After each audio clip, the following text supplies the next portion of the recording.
Renungan Harian Selasa 17 Mei 2022. Turunlah Roh Kudus. Kisah Para Rasul ayat 11 1 sampai 18. Salam damai sejahtera. Kita mengimani bahwa Roh Kudus turun ke atas semua orang yang berbeda agama, suku, ras, golongan. Bukan karena kebaikan orang tersebut, tapi karena kasih karunia Allah yang memberi Roh Kudus untuk menuntunnya, yang digambarkan dengan baptisan Roh Kudus seperti ditulis dalam Kisah Para Rasul 11 ayat 15 sampai 16. Dan ketika aku mulai berbicara, turunlah Roh Kudus ke atas mereka, sama seperti dahulu ke atas kita. Maka teringatlah aku akan perkataan Tuhan. Yohanes membaptis dengan air, tapi kamu akan dibaptis dengan Roh Kudus. Roh Kudus menjadikan orang percaya pada Tuhan dan firman-Nya. Kalau hanya dibaptis dengan air saja, tidak akan ada perubahan. Orang yang mau diubah Tuhan adalah yang siap menerima di dalam hatinya kehadiran atau turunnya Roh Kudus. Baptisan Roh Kudus adalah pekerjaan Allah, bukan pekerjaan manusia. Itu adalah kasih karunia Allah semata. Roh Kudus mengubah manusia agar tidak dikendalikan oleh keinginan daging. Ketika orang masih dikendalikan oleh keinginan daging, maka orang akan bertindak sesuai keinginan daging.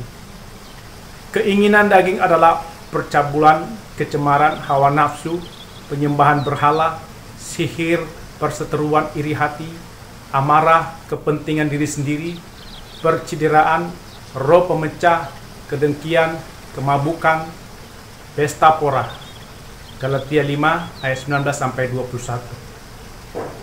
Semua keinginan daging tidak berasal dari Allah Bapa, tapi dari dunia, yaitu merusak jiwa manusia. Ciri orang yang dibaptis Roh Kudus adalah ia telah menyalibkan dosanya pada salib Yesus. Galatia 5 ayat 24. Menyalibkan hawa nafsu dan keinginannya. Kemudian hidupnya menjadi milik Yesus, mengikuti kehendaknya. Ciri orang yang dibaptis Roh Kudus adalah ia tidak akan mengikuti keinginan daging, sebab berlawanan dengan keinginan Roh Kudus.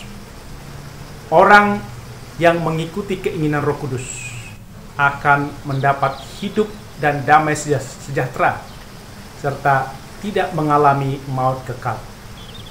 Roh Kudus turun atas seseorang yang menyebabkan orang tersebut menerima Tuhan dan firman-Nya serta melakukannya. Bagaimana caranya? Dalam Kisah Para Rasul 11 dijelaskan bahwa Petrus sedang berdoa. Tiba-tiba roh Petrus mengalami kuasa ilahi dan ia mendapat suatu penglihatan. Petrus dibimbing Roh Kudus menjumpai seseorang, Cornelius, untuk menyampaikan berita keselamatan bagi orang tersebut dan seisi rumahnya. Dalam penglihatan itu, Petrus ada keinginan daging, yaitu mengharamkan bergaul dan makan bersama dengan orang yang berbeda agama, suku, ras, golongan, dan berita keselamatan tidak perlu diceritakan kepada mereka. Keinginan Allah dalam penglihatan tersebut yaitu Petrus harus menceritakan berita keselamatan pada orang yang berbeda agama, sebab itu adalah halal. Petrus yang dikuasai oleh Roh Kudus akhirnya mengikuti kehendak Allah, tidak mengikuti keinginan daging. Petrus pergi menjumpai Cornelius dan memberitakan keselamatan. Dan ia serta seisi rumah menerima Roh Kudus, menerima Tuhan dan firman-Nya. Allah yang membimbing orang mau menerima penebusan dosa dari Tuhan Yesus. Tapi harus ada orang yang tekun berdoa, bersekutu dengan Tuhan, yang mau dipakai Tuhan untuk memberitakan keselamatan. Allah juga bekerja dan mempersiapkan orang yang mau bertobat. Dalam perikop ini Allah menjelaskan kepada Cornelius bahwa akan ada orang yang datang ke rumah untuk memberitakan tentang keselamatan. Orang yang menolak Roh Kudus hidupnya belum diubahkan. Karena pikiran lama, keinginan daging masih menguasai hati dan pikiran. Seperti sikap kelompok agama yang menganggap orang Kristen dan agama lain masuk neraka berdosa, tidak boleh makan dan minum bersama dengan mereka karena najis, tidak boleh bergaul dengan mereka dan menghina mereka. Allah mengutus orang tertentu untuk memberitakan keselamatan dari Tuhan. Seperti Allah mengutus Petrus.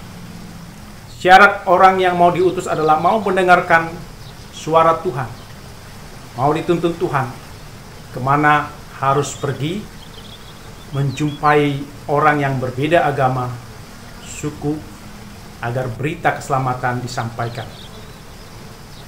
Pertobatan yang membuat jiwa hidup, seperti jiwa yang tidak mengajarkan anak-anak dan orang lain benci pada agama, suku, ras, golongan lain. Jiwa yang mau bergaul, makan bersama dengan orang yang berbeda agama, suku, ras, dan golongan. Roh Kudus turun atas prakarsa Tuhan. Tidak ada yang bisa mencegahnya. Seperti yang dialami seorang pemudi C yang diceritakan dalam sebuah video. Pemudi C bukan Kristen, anak bungsu. Tidak pernah mendapatkan didikan dari orang tua untuk menghargai agama lain. Yang diajarkan adalah tidak menghargai perbedaan. Pada usia 20 tahun, C sudah bekerja di luar kota, jauh dari keluarga. Setelah beberapa lama bekerja, C mengalami titik jenuh, merasa tidak puas dengan hidupnya. Ia tinggal bersama dengan teman Kristen. Dalam keadaan jenuh dan tidak puas, C merasa dituntun Tuhan untuk mendengar instrumen lagu rohani milik temannya dan merasa terhibur. Kemudian, lagu rohani tersebut terus didengarnya di mobil atau di kamar setelah pulang kerja.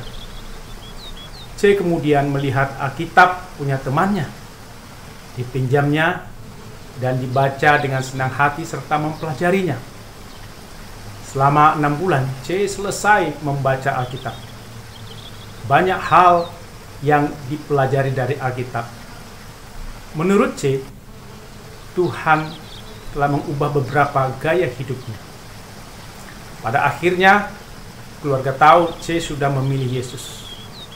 Keluarga tidak mau berkomunikasi lagi dengan C, dan tidak ada bantuan serta perhatian pada C. Ketika dijauhi keluarga dan tidak ada bantuan sama sekali, C tetap merasa damai yang melampaui akalnya. C tidak kecewa dengan penderitaan yang dialaminya.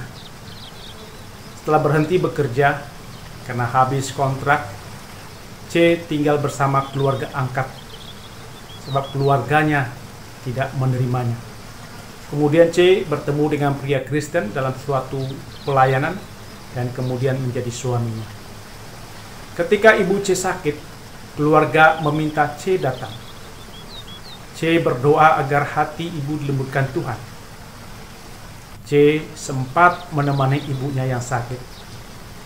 Setelah ibunya sembuh, C diterima lagi dalam keluarga. Beberapa tahun kemudian, ayah C sakit. Ia juga sempat menemani ayahnya dan bercakap-cakap sampai akhirnya ayah meninggal. Dari percakapan dengan ayah, C merasa keluarganya sudah mengalami perubahan. Mau menghargai perbedaan agama, makin toleran, menerima iman C yang berbeda.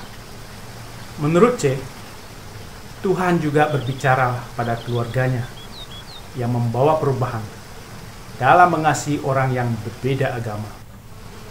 Ketika Roh Kudus turun dan tinggal dalam hati, maka cahaya kasih Tuhan menerangi jalan hidup kita. Api Roh Kudus membakar jiwa, memberi semangat, sehingga hidup kita adalah untuk memuliakan Tuhan, seperti ungkapan dalam KJ 2:3. Roh Kudus turunlah dan tinggal dalam hatiku, dengan cahaya kasih-Mu terangi jalanku. Api-Mu lah pembakar jiwaku, sehingga hidupku memuliakan Tuhanku. Amin. Mari kita berdoa.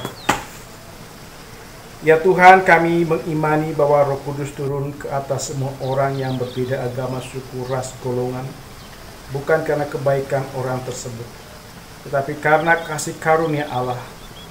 Roh Kudus yang hadir dalam hidup kami adalah kasih karunia Tuhan yang mengubah hidup kami agar tidak dikendalikan oleh keinginan daging kami. Mampukan kami menyalihkan dosa, hawa nafsu, dan keinginan kami agar kami hidup menjadi milik Yesus, mengikuti kehendak Tuhan.